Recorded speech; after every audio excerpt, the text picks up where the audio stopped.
On an ordinary Tuesday after a sleepless hospital shift, my roommate did something so simple, so tender, it unraveled years of armor.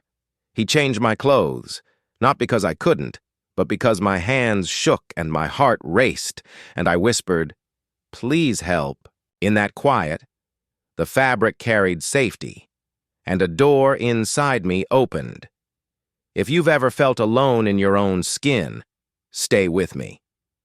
I'm a doctor, a man who believed care only flowed outward, and what happened next reminded me.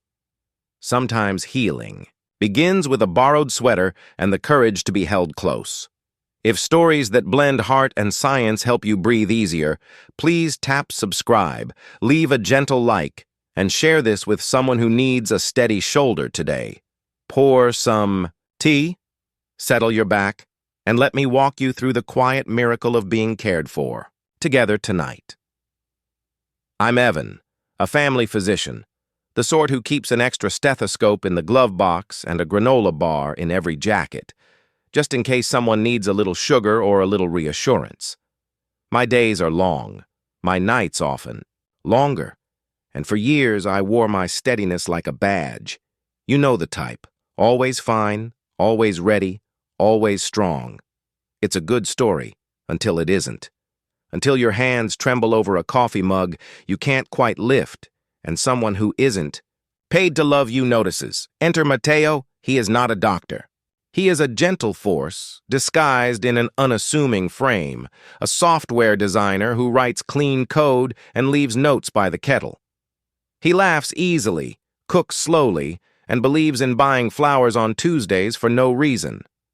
When I moved into the apartment, 2 bedrooms, 1 stubborn window that won't quite close in the winter, we thought of each other as convenience companions, split the rent, share the Wi-Fi, nod in the hallway like planets passing.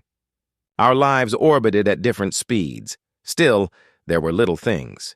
A bowl of clementines appearing when my energy dipped. A playlist queued up on nights he heard my keys after midnight. He would ask, "How was it, really?" and then wait for an honest answer. I didn't offer many. Doctors sometimes forget how to let themselves be seen. If you're listening with the weight of years on your shoulders, if you've held everyone else's stories and kept your own stitched up, please know I hear you. This isn't a tale of grand passions or cinematic gestures. It's the story of small, precise kindnesses and what they can mend. I will argue, as your friendly physician narrator, that healing rarely looks like fireworks. It looks like someone remembering your tea preference. It looks like a sweater, soft with another person's history, placed over your shoulders when you're too tired to lift your arms. The Tuesday I'm about to describe was not dramatic. It was the quiet sort of day that asks, "Have you cared for yourself at all?" and expects you to shrug. But it's the day my roommate changed my clothes, and an amazing thing happened. It had rained all day, a steady patter that nudged the city into a hush. Clinic had been a carousel of tenderness and urgency, a new diabetes diagnosis, a teenager too brave for his own grief, an older gentleman whose lungs needed the kind of listening that takes more than lungs. I was behind before I began, and by late afternoon my bones felt hollow. When the last patient left, I realized my shirt was damp beneath my white coat. The air conditioning in the clinic was enthusiastic, as always, and my hands were colder than they should have been. I swallowed the last of my lukewarm coffee, then locked up, walked home under a sky the color of an unmade bed, and told myself I was fine. I was not fine. In the elevator, my reflection looked soft at the edges, the way your eyes blur when they've taken in too much. I pressed my key into the lock and missed the first 2 times, the metal clinking the way a spoon taps a glass to ask for silence. When the door finally opened, I stepped in, set down my bag, and stood in the narrow entryway, as if I had forgotten how to move. My shirt clung to my back with the damp of the day. My fingers were white and slow, refusing the buttons they had undone 1,000 times. "Hey," came his voice from the kitchen, warm as the light over the stove. "You made it." I did, I said, softer than I intended. The room tilted. Just a little. He was next to me in 3 steps, not crowding, just there. You're shivering, he said, and then, because he is careful with words, may I help? If you've ever suffered a panic spike or a fatigue crash, you know the moment I mean. Pride is a brittle thing. It wants to stand tall until the last possible second. But the body has its own truths, and sometimes your body tells the truth for you. My truth then was simple. I needed warmth. I needed another human to be a steady point. Yes, I managed. Please. He nodded as if I had offered him a gift. Okay, he said. Let's make you warm. We walked to the couch. The living room was a small harbor.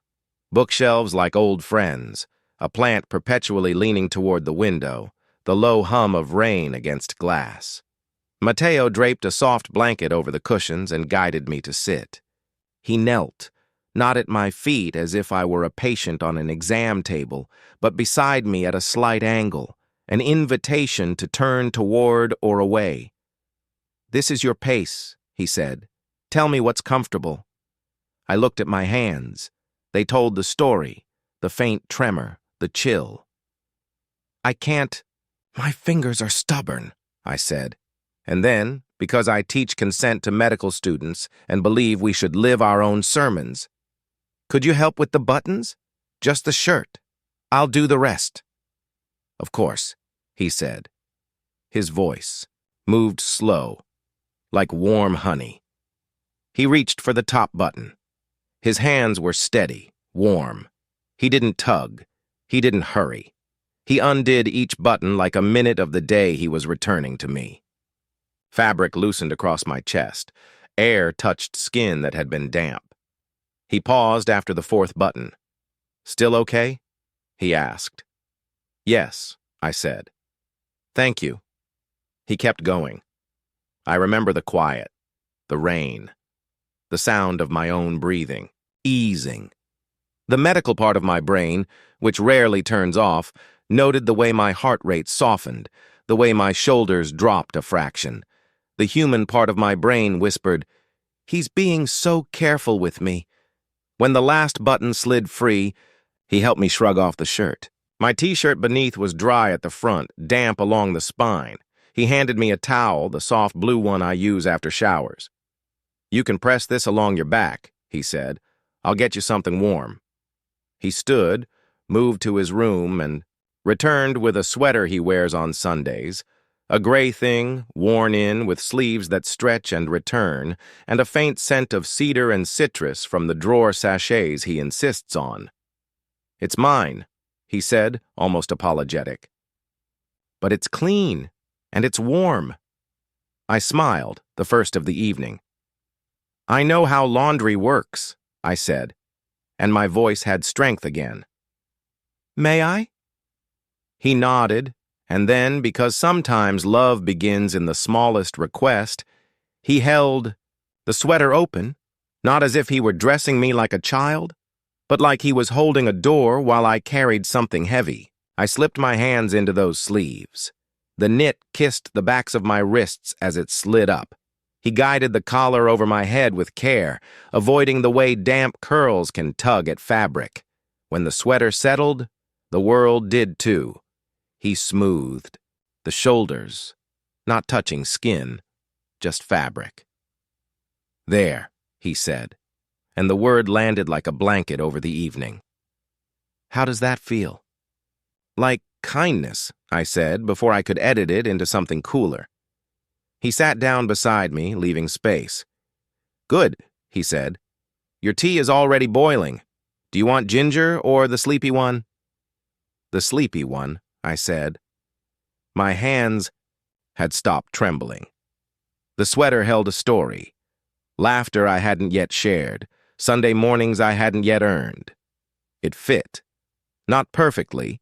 His shoulders are broader than mine, but the give in the knit made room for me. I have never been a person who borrows clothes. I have always prided myself on neat lines, crisp collars, a certain remove. but wearing his sweater felt like being welcomed into a room I didn't know I was allowed to enter. And here's the part. I want to name carefully. Nothing about that moment was coy or coyly intimate. It was care. Plain and dignified. It matters to say that. When we are weak, we deserve gentleness without an agenda. He asked permission. He followed my pace. He made warmth an option I could choose. That kind of respect is its own medicine. When he returned from the kitchen with a mug, he placed it in my hands and did the small wrist twist that makes sure the handle is secure in your grasp. "It's hot," he said. "Let it talk to your hands before you drink." I breathed in steam, licorice, lavender. My shoulders released another inch. The room felt closer, in the good way. And then the amazing thing began. Pause with me a moment because I want to explain something in simple terms. When you feel cared for, genuinely, respectfully, without pressure, your body knows. It's not just a poetic idea, it's biology. Touch, even through fabric, can trigger the release of oxytocin, sometimes called the bonding hormone.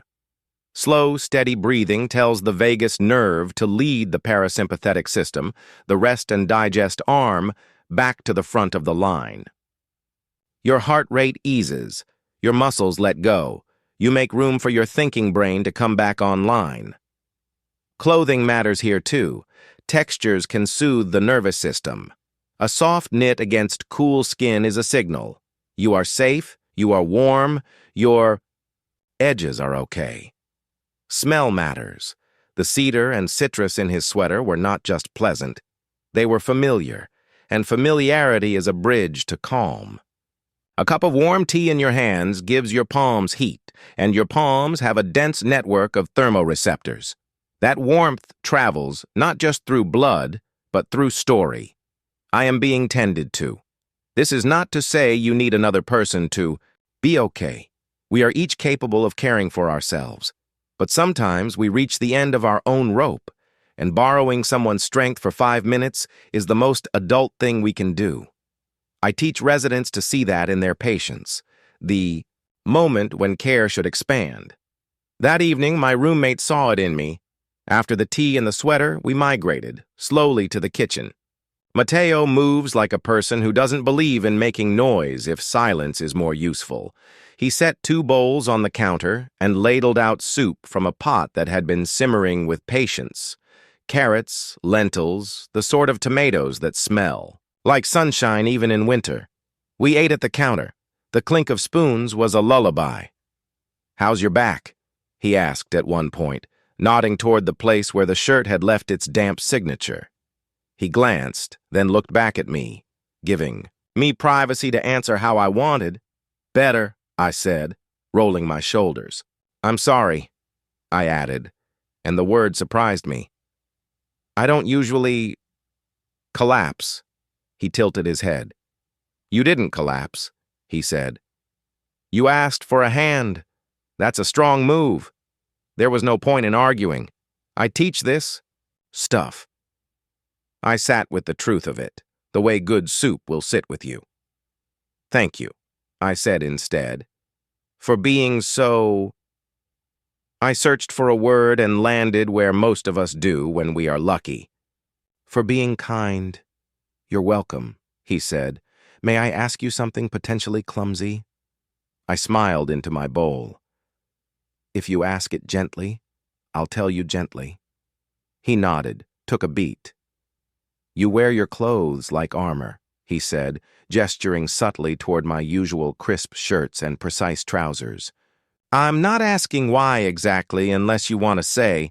I'm just wondering if you ever get tired." "Yes," I said, and the word felt like the first time you let your shoulders drop in an hour.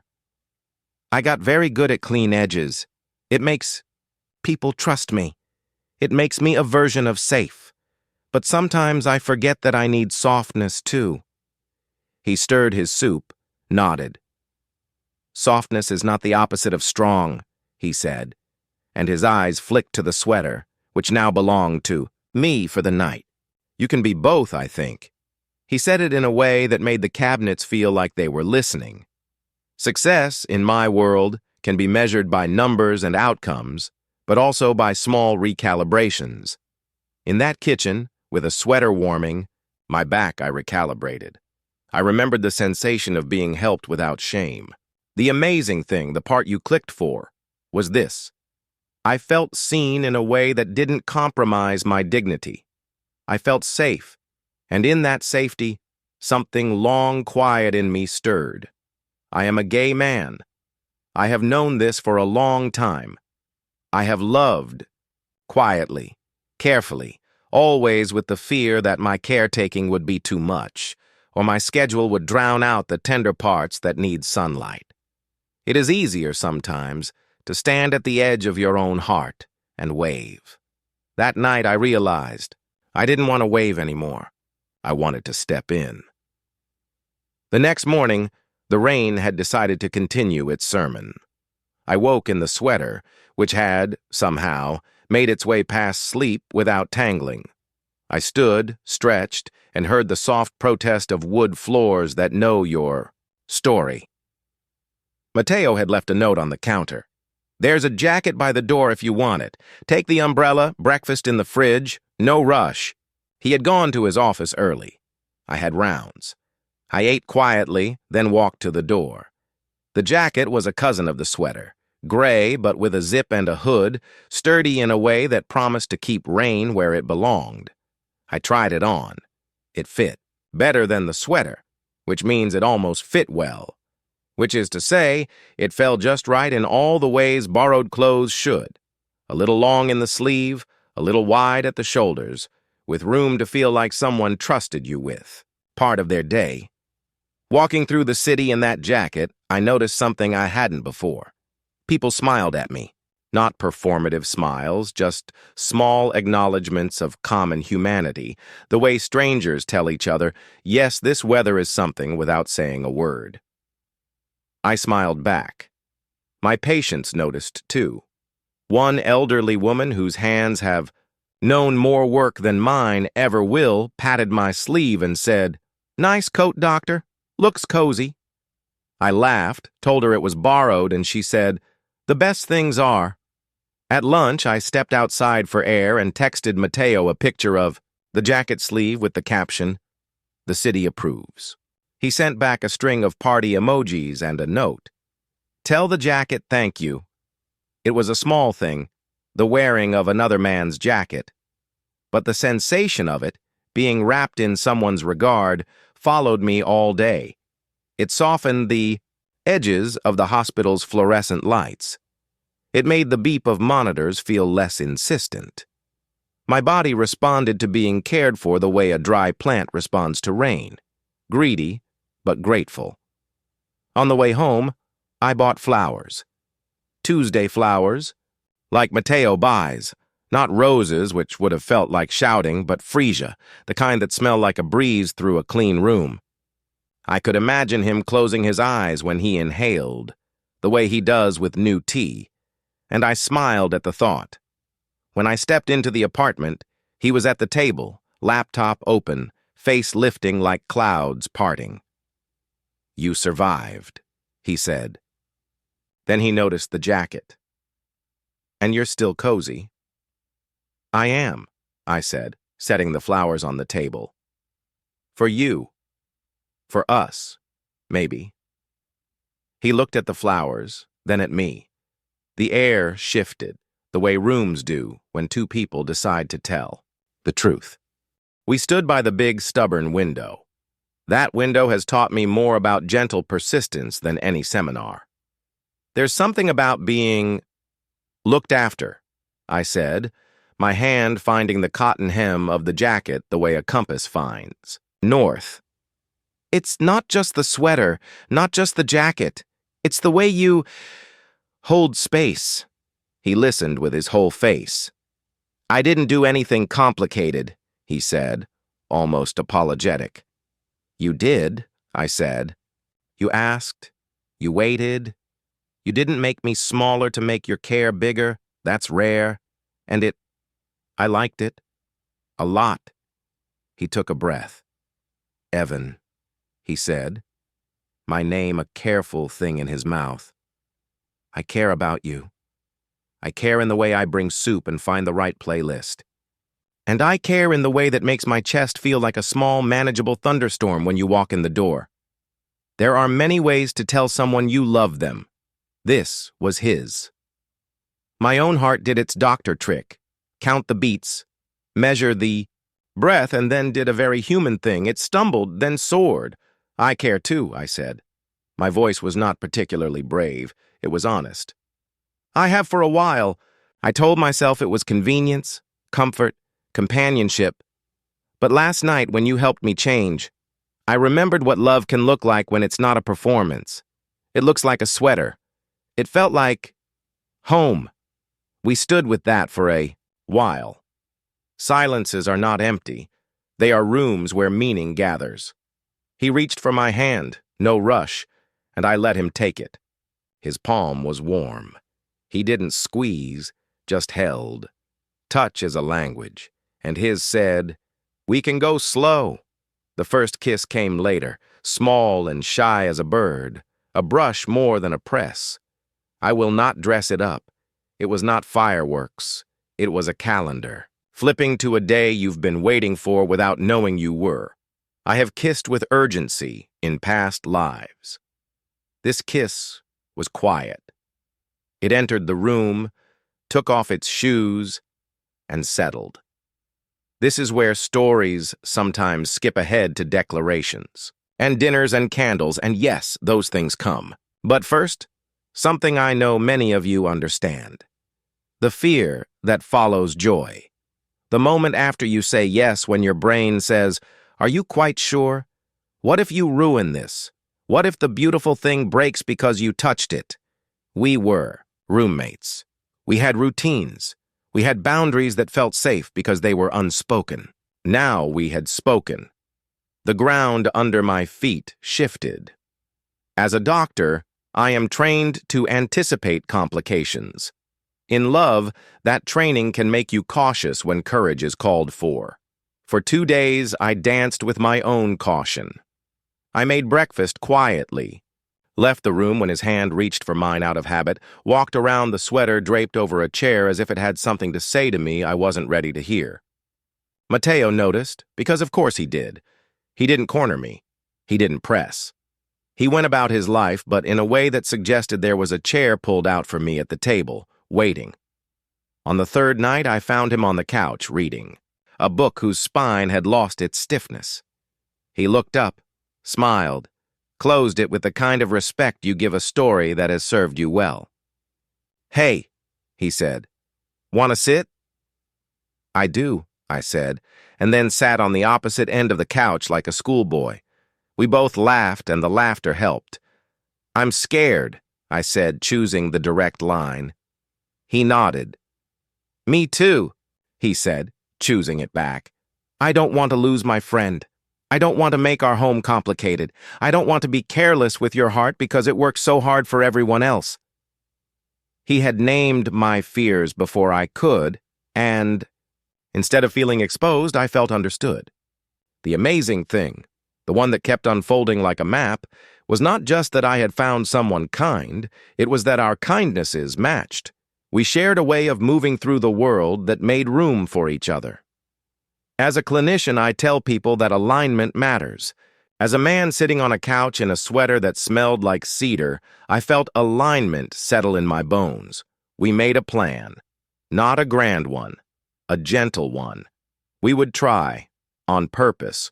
We would talk every Sunday morning over pancakes about what was working and what felt hard.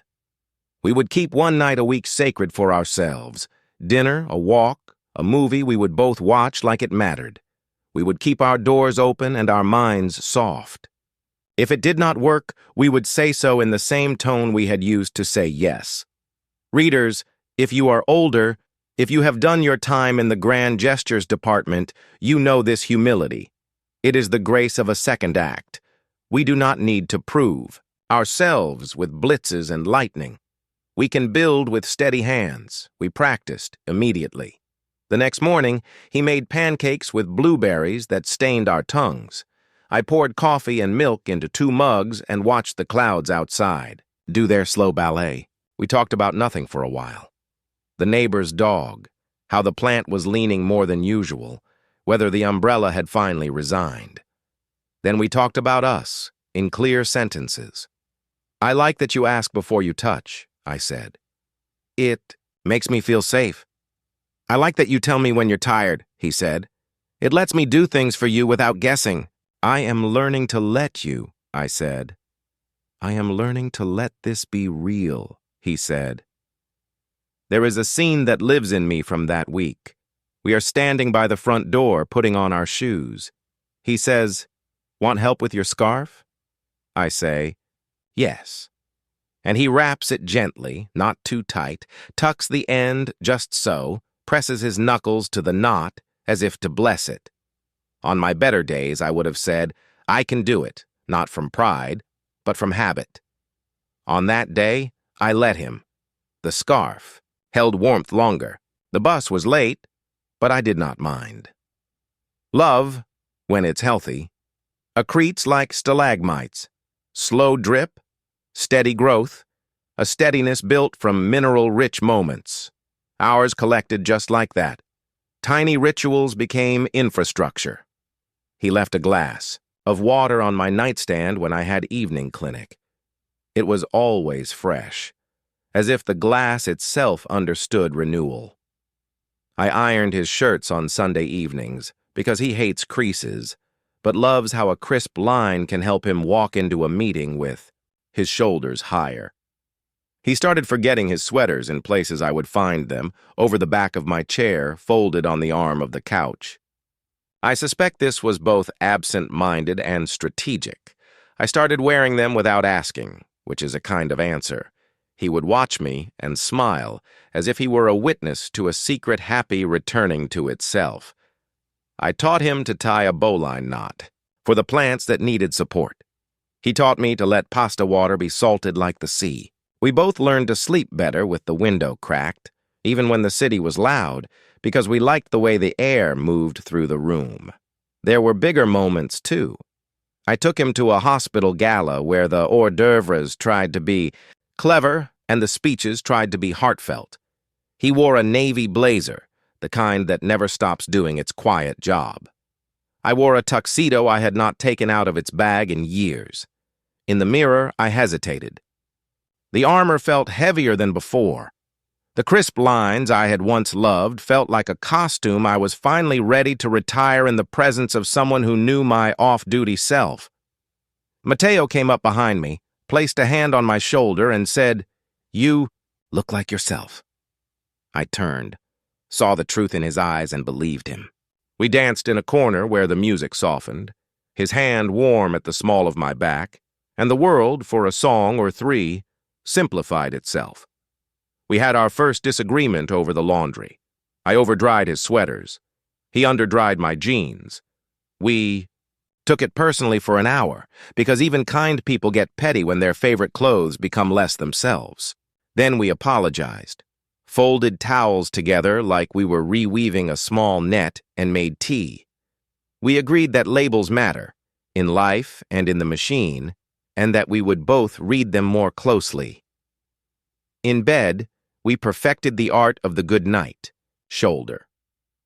Sometimes it was my shoulder, sometimes his. Sometimes we lay facing opposite directions but with our feet touching like 2 people sending Morse code through the mattress. We slept better. I stopped waking at 3 a.m. with the sense that something needed me immediately. My body learned a new pattern. Fall asleep in warmth. Wake up in the same. Coming out is not a one-time event. It is a series of moments when you choose honesty over convenience. I had done this before, years ago, in other rooms, to other faces. But telling the story of us was different. It felt less like a proclamation and more like a sharing of good news I wanted others to hold with me. I told my sister first. She is the kind of woman who can assemble a crib, a tax return, and a care package in the same afternoon. We sat in a cafe that smelled like cinnamon and conversation. I said, "There's someone," and she smiled like she had been waiting for me to catch up to a truth that had been quietly obvious. Is it the one who makes soup? She asked. I laughed, nodded, and she reached across the table, squeezed my hand, said the thing that matters most. I'm glad you're happy. We told his parents next, on a Sunday video call where their faces filled the screen with a love that had nothing to prove. They asked us about our plans, not because they needed a wedding date, no one mentioned a countdown, but because they wanted to be included in the slow unfurling. We told them we were building something steady. They said, "We can't wait to meet the steady with you." In the clinic, I told a colleague who has become a friend, a nurse who can read a room and a rhythm strip with equal skill. She looked at me over the top of her mask and said, "You've been wearing that gray sweater a lot." And we both laughed. Then she said, soft and kind, "I'm glad he's good to you." If you are listening and you are older, if you have watched the world come around to naming your love as ordinary and extraordinary at once, I want to say this directly. It is never too late for the slow miracle of being seen. I have patients in their 70s who fall in love again and tell me, "Doctor, I didn't expect to feel this much now." I tell them what I will tell you. The heart does not retire. It keeps practicing until it recognizes the touch that tells it. You can be all of yourself here. If my telling helps you recognize your own invitation to softness, then this video has done its work. Not every chapter is gentle. A few months into our trying, the hospital called on a storm night. We had a patient whose ribs set up a protest against a body already tired. I rushed, coat blowing, umbrella losing its battle with the wind. We worked for hours. There is a rhythm you fall into in those moments. See, act, reassess, breathe, be steady so others can fall apart and still be held. When it was over, and the quiet returned in that deep way it only does after thunder, I realized how tired I was. My old pattern wanted to reassert itself. Go home, get small, fold into silence like a note you don't want anyone to read. But I had a new pattern now. I had someone who would understand not with words, but with tea and a touch that asked instead of assumed. I sent a message. Long night. Heading home. Don't wait up. He didn't reply. It was late. Or early. The city was a bowl of gray turning toward blue. When I entered the apartment, the lights were low. He was asleep on the couch, blanket bunched under his chin, a book open on his chest. On the coffee table, a note. Warm water in the kettle. Your favorite mug is on the counter. If you want to talk, nudge me. If you want quiet, sit beside me, and I'll breathe with you. Your sweater is on the chair because it's cold, and I want you warm. I stood there, note in hand, and something in me that had been braced for years eased. I didn't have to decide, not immediately. I poured water over tea, holding the mug the way he'd taught me, let the heat talk first. Then I sat beside him. I didn't nudge him. I didn't need to. He knew I was there. He shifted, turned toward me, not opening his eyes, his hand finding my knee like a ship finding the dock. We breathed like that for a while, the kind of breathing that is a conversation without words. Later, I told him a bit about the patient, the good and the hard. He listened. He asked one soft question. He didn't try to fix me. I slept, finally, on the couch, his sweater around my shoulders, his hand still near. If you ask me the precise amazing thing that happened when my roommate changed my clothes, I will name this. He offered me a way to be tired and loved at the same time. That combination had not been available to me before. It changed everything. There was a Friday a while after that when the power went out. The city does that sometimes, reminds you that electricity is a privilege, not a promise. We lit candles. The apartment became a chapel without pews. I found an old portable speaker with just enough battery to give us an hour of music.